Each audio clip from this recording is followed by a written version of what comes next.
Si vous êtes nouveau sur la chaîne, n'oubliez pas de donner un petit pouce bleu et de vous abonner pour ne manquer aucune de nos prochaines vidéos.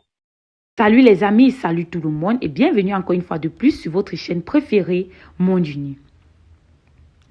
Pour le ministre Abdoulaye Diop, qui était présent samedi dans la capitale guinéenne, la levée des sanctions contre notre pays n'est plus qu'une question de semaine.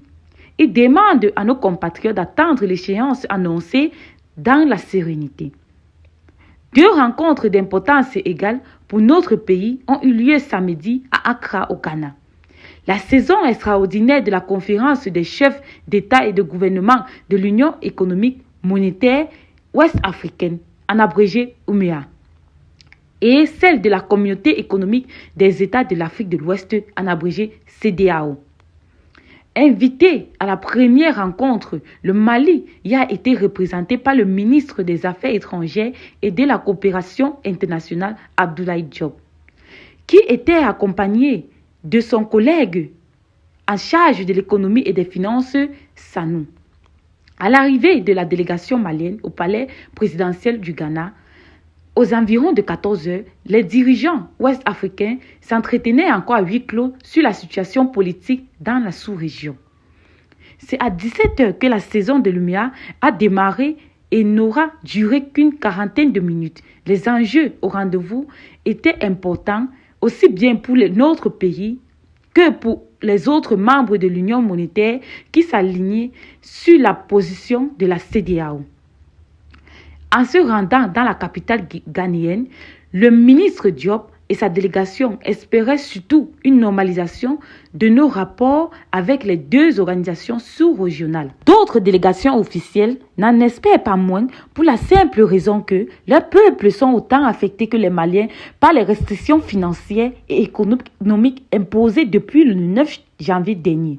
Ainsi, les conclusions des rendez-vous d'Accra ont déçu plus d'un. Si la CEDEAO avait prononcé la levée de l'embargo, l'UMEA, dans ce sillage, aurait certainement desserré l'auto. Mais ce sommet de la CEDEAO n'est qu'une étape et les autorités maliennes, sur la base des éléments d'appréciation portés à leur connaissance, attendent le prochain rendez-vous des dirigeants ouest-africains avec optimisme. En effet, selon le ministre Abdoulaye Diop, le rapport présenté lors des travaux par le médiateur Goodluck Jonathan a été accueilli favorablement par les délégations présentes. Ce rapport, a-t-il précisé, est basé sur les propositions faites par le gouvernement du Mali, dont celle relative aux 24 mois, c'est-à-dire du 22 mars 2022 à mars 2024. Les chefs d'État ont cependant souhaité avoir des éléments complémentaires concernant le chronogramme et le mécanisme conjoint proposé par le gouvernement malien pour assurer le suivi régulier de la mise en œuvre de ce chronogramme. Des informations détaillées sont attendues par rapport à ces aspects pour pouvoir lever les sanctions au niveau du prochain sommet ordinaire qui est prévu le 3 juillet prochain, a expliqué le ministre des Affaires étrangères et de la coopération internationale. Le chef de la diplomatie malienne s'est félicité du fait qu'une grande majorité de pays se soit prononcée en faveur des propositions faites par le Mali, signe qu'il y a une dynamique positive au niveau de la communauté pour pouvoir aller de l'avant. À cet égard, Abdoulaye Diop a salué les efforts déployés par le médiateur Goodluck Jonathan et l'action discrète et efficace du président de la République togolaise. Pour le ministre Diop, la levée des sanctions n'est plus qu'une question de semaine. Nous devons être patients. Nous sommes dans une dynamique qui nous permettrait d'arriver à ça dans quelques semaines, a-t-il confié à la presse. Entre-temps, a-t-il insisté, les Maliens doivent garder leur sérénité, éviter de répondre aux provocations et continuer à regarder dans la même direction.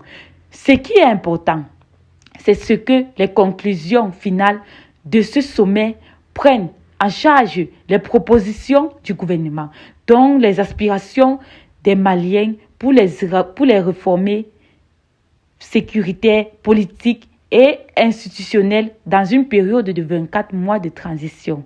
Le chef de la diplomatie malienne a invité les partenaires CEDEAO, Union africaine nationale unie, à soutenir notre pays dans la réalisation du chronogramme proposé. Pour lui, ils ont une certaine responsabilité par rapport à la tenue d'un certain nombre d'engagements qui permettent d'arriver à cette échéance. Alors, vous avez suivi ce qui s'est passé tout à l'heure. Maintenant, mes amis, abonnez-vous à la chaîne si ce n'est pas encore fait. Partagez la vidéo avec les amis si vous l'avez trouvé intéressante. Et à très bientôt pour de nouvelles vidéos. Bye bye.